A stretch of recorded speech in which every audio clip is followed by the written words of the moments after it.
자, 인문학 강사 중에 어떤 분이 이런 얘기를 하더라고요. 건강한 사람은 하고 싶은 것도 많고 바라고 싶은 것도 많고 가지고 싶은 것도 많다.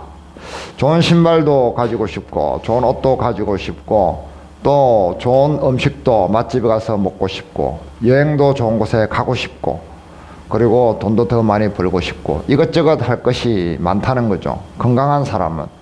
그런데 병든 사람은 바라는 것이 딱 한 가지밖에 없다고 합니다.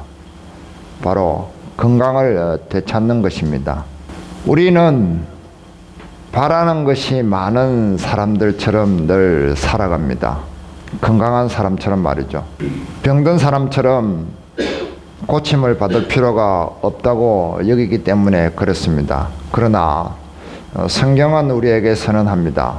모든 사람은 죄로 말미암아 심각하게 병들어 있고 거짓말과 온갖 죄를 지음으로써 심각하게 망가져 있다고 선언을 합니다. 많이 망가져 있느냐 적게 망가져 있느냐의 문제만 있을 뿐 온전한 사람은 하나도 없다고 성경은 선언합니다. 그래서 하나님은 이런 인간을 고치시고 낫게 하심으로 자기 백성으로 삼으시겠다고 약속을 하셨습니다.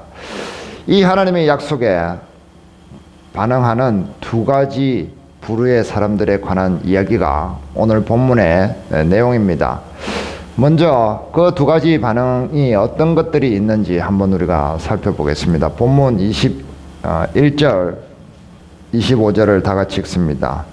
여종에게서는 육체를 따라놨고 자유있는 여자에게서는 약속으로 말미암았느니라. 이것은 비유니 이 여자들은 두 언약이라. 하나는 신의 산으로부터 종을 낳은 자니 곧 하갈이라. 이 하갈은 아라비아에 있는 신의 산으로서 지금 있는 예루살렘과 같은 곳이니 그가 그 자녀들과 더불어 종노릇하고. 사도 바울은 이 하갈, 사라의 종이었던 하갈과 그 다음에 신의 산, 모세의 율법을 의미합니다. 그리고 예루살렘, 이 바리새인들이 통치하던 예루살렘, 이것을 하나로 묶어서 설명을 합니다.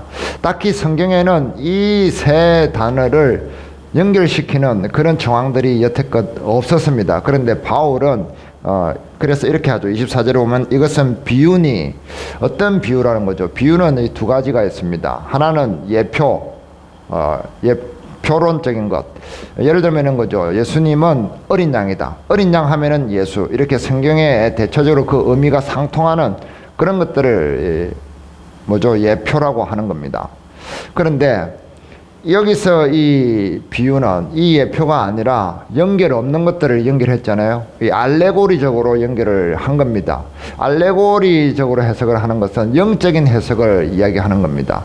사실은 하갈과 신의 산, 아라비아에 있는 신의 산, 그리고 지금의 예루살렘은 연관이 없지만은 영적인 의미, 그 종이라는 이 단어를 가지고 그 의미를 부여해서 연결을 시키고 있습니다. 그래서 이 제한적으로 사도 바울은 이 영적인 해석을 잘 하지를 않습니다. 역사라든지 구약을 딱 인용해서 이렇게 하지, 대부분은 그렇게 하지 않는데 제한적으로 여기서 그렇게 합니다. 그래서 이 영적인 알레고리 해석은 잘 못하면은 이단이 되는 거예요. 그래서 사례를 들면 이런 겁니다. 우리 누가복음에 보면은 사마리아 사람에 관한 이야기 있잖아요. 그래서 사마리아 사람이 가다가 강도 맞는 사람을 이제 치유해 주는 얘기를 우리가 예수님께서 이야기를 했잖아요. 그런데 이 강도는 사탄이라고 딱 해석을 하고, 그 다음에 데려다 준 사마리아인은 예수님이라고 또 비유를 하고, 그 다음에 그 주막에다 데려다 주잖아요. 주막은 교회다. 이런 식으로 이제 해석을 하는 거죠. 이것은 성경에 전혀 근거가 없는 이 해석이라는 거죠. 그런 해석들을 하니까 성경에 나오는 새 이름은 누가 된다? 이만희가 되는 거예요. 정명석이 되고 막 그런 거예요. 아무튼 이 굉장히 이제 어려운 성경을 풀이하고 해석하는 데 있어서는 이 본문이 굉장히 어렵습니다. 어렵지만은 이것을 최대한 간단하게 이 단어 묶음을 통해서 바울이 한 것처럼 이 세 가지 단어를 비교함으로써 간단하게 우리는 해석을 해내야 됩니다. 그래서 이 하갈은 이 시내산, 모세의 율법, 그리고 예루살렘과 연결을 짓고 있는데, 이 부류는 종이라고 이렇게 종으로 살아가는, 종의 자손의 계보를 가지고 있다고 이렇게 바울은 이야기하는데, 여기서 우리가 현대적인 언어로 재해석을 해내면은 뭐라고 할 수 있느냐 하면은 하나님의 개입이 필요가 없는 사람들의 부류라고 할 수 있습니다. 하갈은 젊은 여자죠. 젊은 여자가 이스마엘을 낳았잖아요.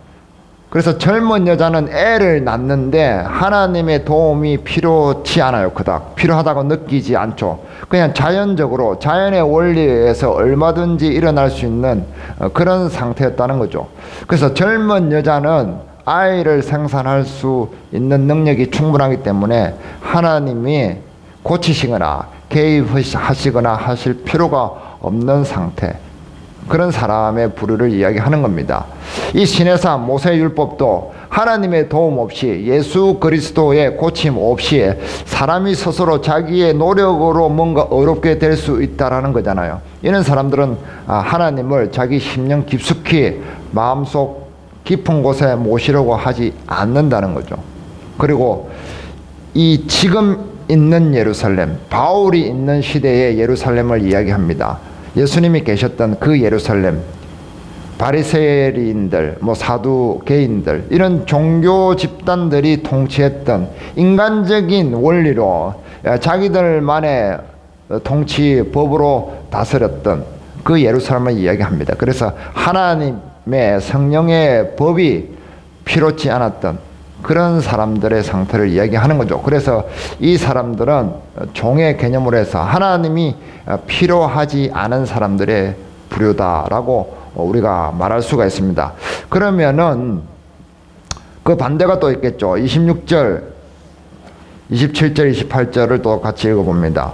오직 위에 있는 예루살렘은 자유자니 곧 우리 어머니라. 기록된 바 잉태하지 못한 자여 즐거워라. 상고를 모르는 자여 소리질러 외치라. 이는 홀로 사는 자의 자녀가 남편 있는 자의 자녀보다 많음이라 하였으니 형제들아 너희는 이삭과 같이 약속의 자녀라. 자, 이 부류는 누구냐면은 하나님이 안 계시면은 뭔가 할 수 없는 사람들의 부류예요. 자, 위에 있는 예루살렘, 위에 있는 예루살렘, 하늘에 우리 도성, 히브리서나 계시록에 나오잖아요. 하늘에 있는 예루살렘 도성, 그것을 우리가 소유한다는 것은 예수 그리스도가 없이는 불가능한 일이죠. 그 다음에 사라는 자연적으로 아이를 낳을 수 있는 생산 능력이 이미 없는 사람, 늙은 여자였습니다. 태가 닫혀버린. 그래서 하나님의 만지심과 생명의 창조 능력이 없이는 아이를 낳을 수 없었던 상태였죠. 전적으로 하나님이 필요했던 사람이었습니다. 자, 27절에 보면은 이 내용은 이사야서 54장 1절에 나오는 말씀인데, 홀로 사는 자의 자녀가 남편 있는 자의 자녀보다 많음이라. 홀로 사는 자는 하갈을 이야기합니다. 그 다음에 남편이 자기 남편이 아니잖아요. 남편 있는 자는 사라를 얘기합니다. 사라는 남편이 있는데 아이가 없어요. 그런데 하갈은 자기 남편이 아니지만은 아이를 많이 낳는단 말이에요. 그런 이스라엘의 상태를 이야기합니다. 그래서 포로로 끌려가 가지고 돌아올 때 이런 상태에서 하나님께서 회복시킬 거라는 것을 이야기하죠. 전적으로 불가능한 상태란 말이죠. 불가능한 상태에서 하나님께서 다시 창조하시고 재창조하시고 회복을 시키겠다는 그 예언을 이사야 선지자에게 준 겁니다. 그것을 사도 바울이 인용을 해서 사라의 상황이 그랬다는 거죠. 남편은 있지만은 애를 낳을 수 없는 그런 절망의 상태, 그런 상태에서 기뻐하고 즐거워하라. 왜? 하나님께서 너의 태를 여시고 이삭을 주실 것이다. 그것이 하나님이 아브라함에게 하신 약속이기 때문에 더딜지라도 그렇게 하실 것이다. 그렇기 때문에 너는 즐거워하고 기뻐하라 라고 말씀을 하시고 있는 거죠. 그래서 전적으로 하나님의 개입과 고치심이 필요한 사람들의 부류라고 할 수 있습니다. 그래서 우리는 마가복음을 보면서 힌트를 더 찾아봅니다. 마가복음 2장. 예수께서 들으시고 그들에게 이르시되 건강한 자에게는 의사가 쓸데없고 병든 자에게라야 쓸데있느니라. 나는 의인을 부르러 온 것이 아니요 죄인을 부르러 왔노라 하시니라. 예수님의 탄생에 대해서 다들 흥분하고 기쁨을 감추지 않고 또 찬양을 부르고 있습니다. 그러나 예수님이 정작 오신 이유는 우리의 병을 치료 또는 치유하시기 위해서 오신 것입니다. 예수님은 의사로서 병든 우리를 치유하시기 위해서 오신 것입니다. 그런데 어떤 사람들은 이 예수님의 치유가 고치심이 필요 없다고 하는 사람들이 있고, 자기 스스로 그것을 해결할 수 있다고 하는 사람들이 있고, 또 어떤 부류는 그것을 기쁘게 받아들이고 나는 더 이상 나의 문제를, 내 인생의 문제를, 내 영혼의 문제를, 나의 인간성을 고칠 수가 없다, 컨트롤할 수가 없다, 그러니까 예수님께서 해 주십시오라고 맡기는 부류의 사람들이 있는 겁니다. 건강한 자는 하고 싶은 것이 많기 때문에 예수님과 함께 살아가기를 거절합니다. 병든 사람이야만 예수님께 전적으로 그 고침을 부탁을 하는 거죠. 하고 싶은 일이 많은 사람들은 철저하게 성경과 하나님과 자기를 분리를 시킵니다. 왜냐하면 하나님의 개입과 성경의 개입이 주장스럽기 때문에 그렇습니다. 성령의 개입을 싫어합니다. 예수님의 고치심을 바라지 않기 때문에 그렇습니다. 그래서 그들은 항상 이런 식으로 이야기합니다. 현실적으로는 성경의 내용이 불가능하다고 이야기합니다. 우리가 전도하거나 또 예배를 드리거나 또 믿음의 성장을 위해서 큐티를 하거나 또 성경을 읽거나 나름대로 묵상을 하거나 믿음의 성장을 위해서 이런저런 것들을 제안을 하면은 거절할 때 이런 말을 씁니다. 다 좋지만은 하나님 말씀에는 그렇지만은 현실적으로 그건 불가능하다라고 얘기합니다.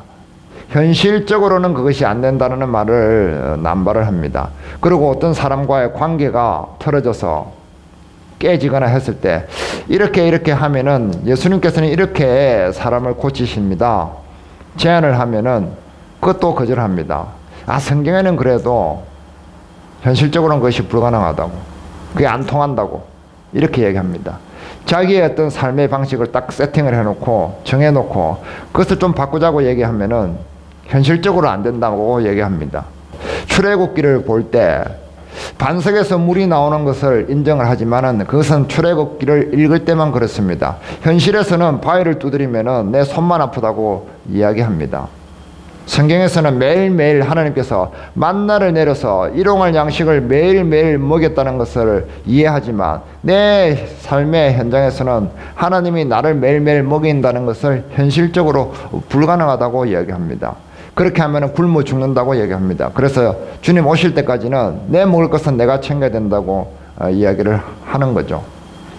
현실적으로 사는 사람들, 그런 사람들은 건강한 사람의 부류에 속하는 겁니다. 예수님의 고치심이 필요 없는 사람들, 이 성탄절을 즐거워하지만 속으로는 그렇게 환호하지는 않는다는 거죠. 환호할 이유가 없다는 겁니다.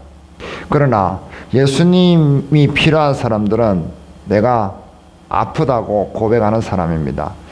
내 영혼은 병들었고 내 인간성은 망가졌다고 고백하는 사람들, 그런 사람들만 하나님께 나아가고 성경에 있는 내용들을 자기의 삶 속으로, 자기의 마음 속으로 끌어들이려고 하는 겁니다.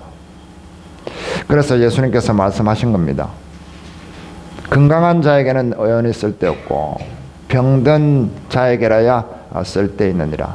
내가 온 것은 건강한 자를 고치러 온 것이 아니라 병든 자를 고치러 왔다라고 말씀을 하시는 거죠. 자, 이 두 가지의 반응이 있는데, 한 반응은 예수님의 고치심을 거절하는 부류, 필요 없는 부류, 그리고 한 부류는 하나님의 개입과 성령의 개입과 예수님의 고치심이 필요하다라고 하는 부류, 이 두 부류의 반응이 있는 거죠. 하나님이 약속을 주신다고 했을 때 괜찮아요, 저기 하갈 여종이 있어요, 제가 애를 낳을 수 있어요, 그런 마음의 상태가 있고, 알겠습니다, 하나님께서 죽은 자를 살게 하시는데 저 별들 같이 많게 내 자손을 많게 하신다는 그것을 저는 전적으로 믿습니다 라고 하는 마음도 있다는 거죠. 자, 29절 다 같이 읽습니다. 그러나 그때의 육체를 따라 난 자가 성령을 따라 난 자를 박해한 것 같이 이제도 그러하도다. 육체를 따라 난 자가 성령을 따라 난 자를 박해한다고 합니다. 이스마엘이 이삭을 막 괴롭혔죠. 우리가 성령을 소유한 사람이라면 육신의 극심한 저항을 받습니다. 육신을 이기기가 굉장히 힘들다는 거죠. 이 둘이 굉장히 싸울 수밖에 없다는 겁니다. 그래서 육체의 소욕을 따르는 사람들은 육체를 이기게 합니다. 그러나 성령의 요구를 힘들지만 따라가려고 하는 사람들은 육체의 소욕을 조금씩 정복해 가는 겁니다. 이런 관계가 있다는 거죠. 항상 우리 육체의 소욕은, 욕망은 더 강하고 세기 때문에 이 성령의 소욕을 항상 짓누르려고 한다는 거죠. 억압한다는 거죠. 그런 상충관계가 항상 발생한다는 겁니다. 그렇기 때문에 우리는 성령님께, 하나님께, 예수님께 도움을 구할 수밖에 없는 위치가 되는 겁니다.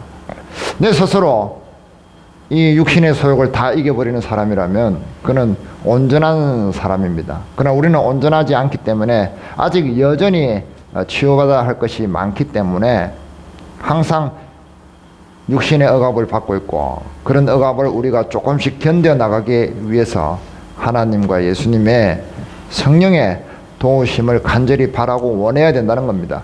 그것을 원할 때 성령께서 개입을 하시는 겁니다. 내가 원치 않을 때 성령께서 억지로 하시지는 않는다는 거죠. 그래서 육신적인 욕망이 이 성령의 요구를 강력히 저항한다는 거죠. 저항하면서 싸우는 그런 관계에 있다고 말씀을 드릴 수 있습니다. 그러나 이 육신적인 욕망과 욕구를 견디고 이겨내야 합니다. 그렇게 할 수 있는 이유가 오늘 본문에 나오죠. 이것이 우리에게 중요한 내용이 되는 겁니다. 자, 30절 31절 다 같이 있습니다.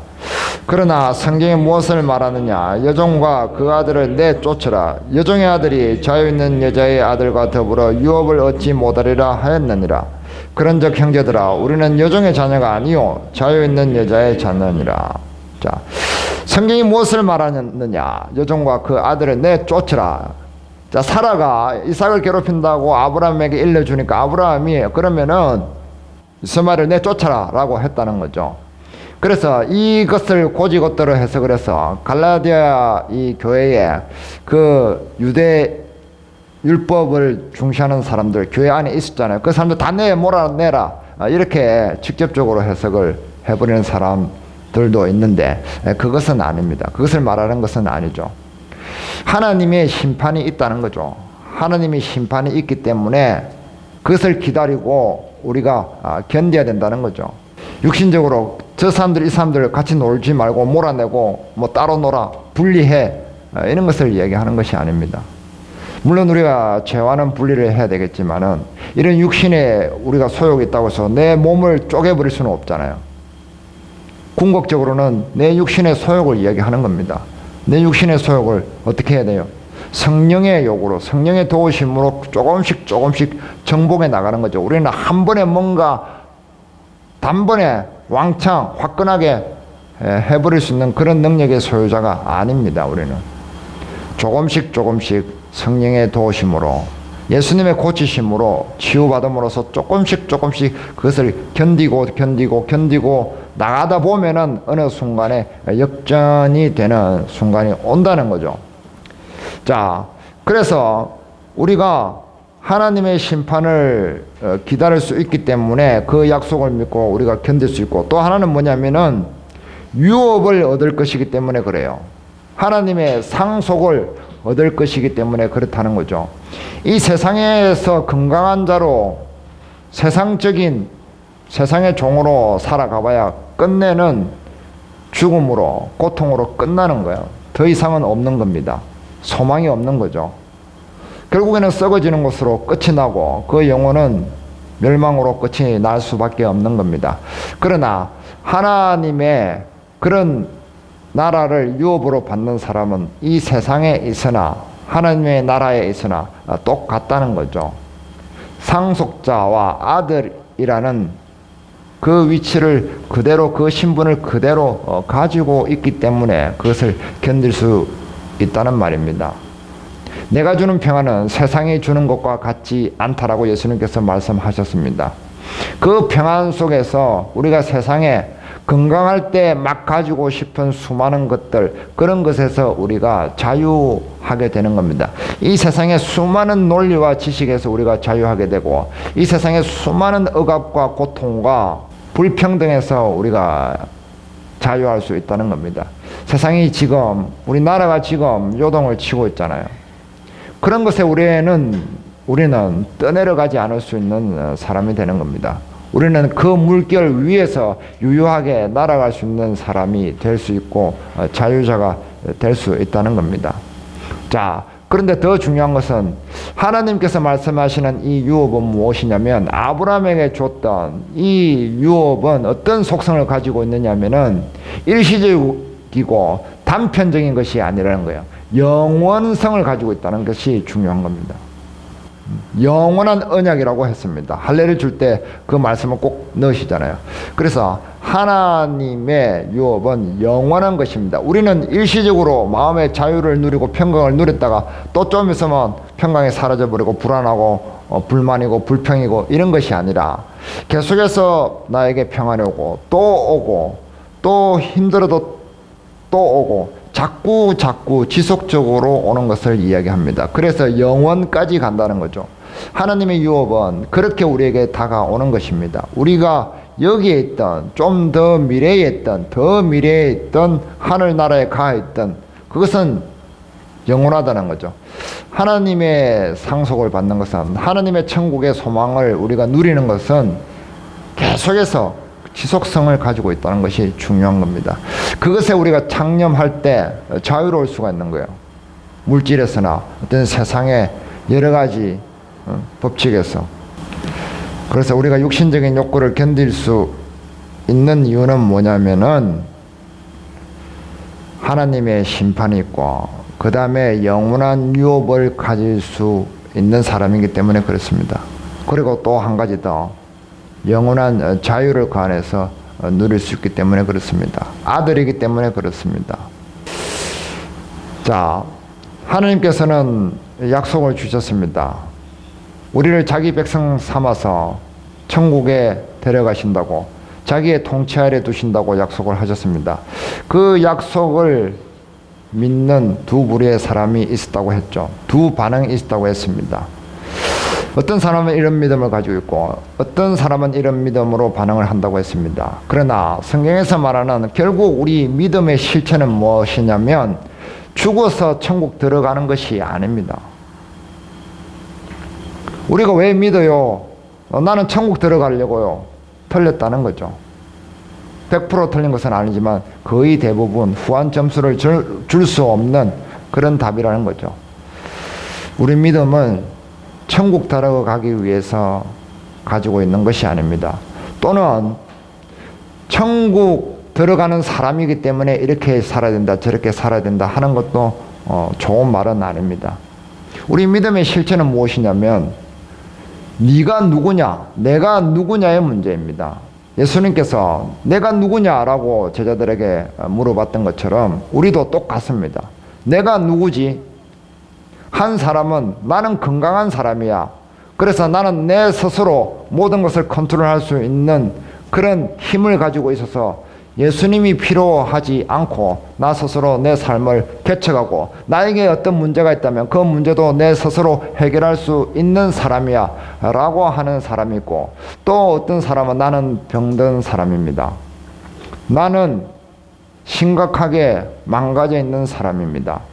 내 영혼의 팔은 옛날에 심하게 뼈처럼 말라 있었고 내 영혼의 다리는 안전뱅이처럼 되어 있었고 내 영혼의 눈은 멀어 있었고 내 영혼의 귀는 먹어 있었습니다. 내 온 몸은 문둥병처럼 썩어가고 있었습니다. 그때 예수님께서 나를 치유하셨고 나에게 다가오셨습니다. 그러나 여전히 나는 치유받아야 될 상태이고 병든 사람입니다. 나는 건강하지 않습니다. 라는 고백을 예수님에게 계속해서 하는 사람. 그래서 예수님의 그 고치심과 도우심을 계속해서 바라는 사람. 그렇게 예수 안에 살아가는 사람을 말합니다. 우리는 예수님 앞에 병든 자로 살아가야 합니다. 예수님은 우리를 고치시기를 원합니다. 그러려면 우리가 병든 자임을 고백하고 날마다 그의 앞에 내 몸을 맡기고 내 영혼을 맡기는 그러한 자로 살아가야 합니다. 그럴 때에 이 세상에 종으로 살지 않고 거기서 해방되는 그러한 삶을 살 수 있게 되는 것입니다.